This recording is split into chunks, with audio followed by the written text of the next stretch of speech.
Hi YouTube, here again with some of my thrift store and flea market finds for August 25th, 2013. Sorry if this didn't upload earlier. I had an issue with trying to upload this haul. It's not really much, it's only 3 items, but I hope you like what I found. Alright, to start off, this is a either 1950s or 1960s dime store toy. He winds up and he moves around. Let me see if I can get him started for you.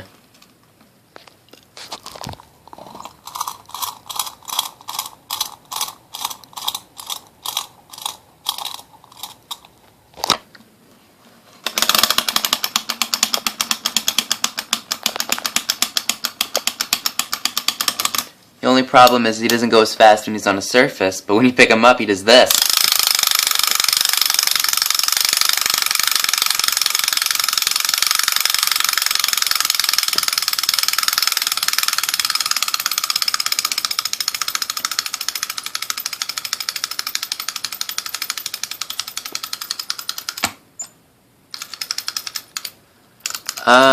He was marked made in Japan. Let me see if I can try to show you guys where Japan is.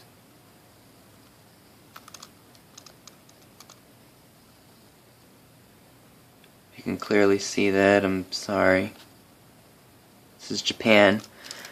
I believe he was probably a dime store toy. I looked him up on the internet. I saw one with the hat missing and it was beat up, and it was made by a company called Dileco. This one didn't mention the company name, but it's still a cool looking toy. My mom bought him for me because we wanted to get out of this thrift shop right away because their stuff was really expensive, so she paid $5 for it. Not a bad price. On eBay, if I was to put it on, I think I could probably get $10 to $15 for it, considering everything's there. Anyway, he's pretty cool and he looks cool with all the other stuff that I've got. Alright, next item is this I believe this is 1960s, what do they call these things? Treat buckets. The reason I suspect it was older was due to the fact that there is a metal screw holding in the handle, and the modern ones are just the handle, I think, that's hooked up in a loop on the ends.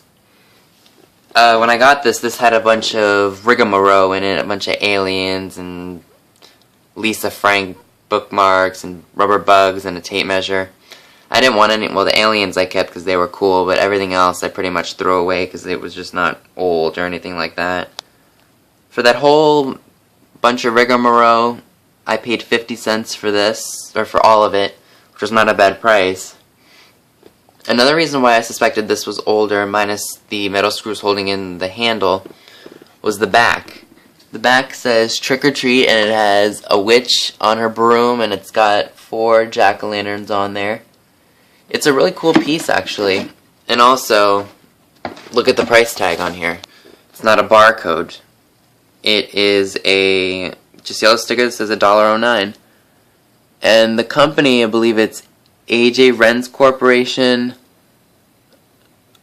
I'm sorry, I can't even read this. Something Massachusetts. Cominster, Massachusetts. MO 800.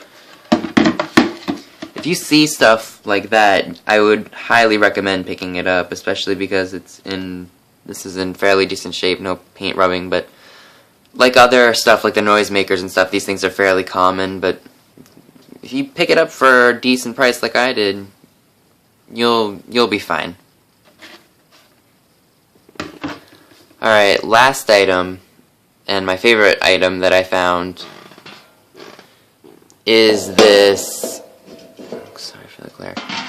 This is I believe a 1960s Corona Extra y Victoria Breweriana tray.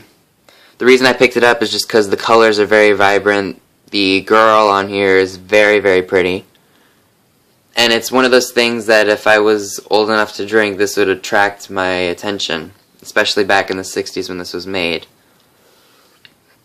Pretty girl, I mean, who wouldn't want a beer that has a pretty girl advertised on it? It's what gets things to sell. I paid $10 for this tray. I looked it up on eBay, one sold for $12, but I think if I were to take this to a flea market, I think I could get $20 for it, just because of the color and the vibrancy of the piece.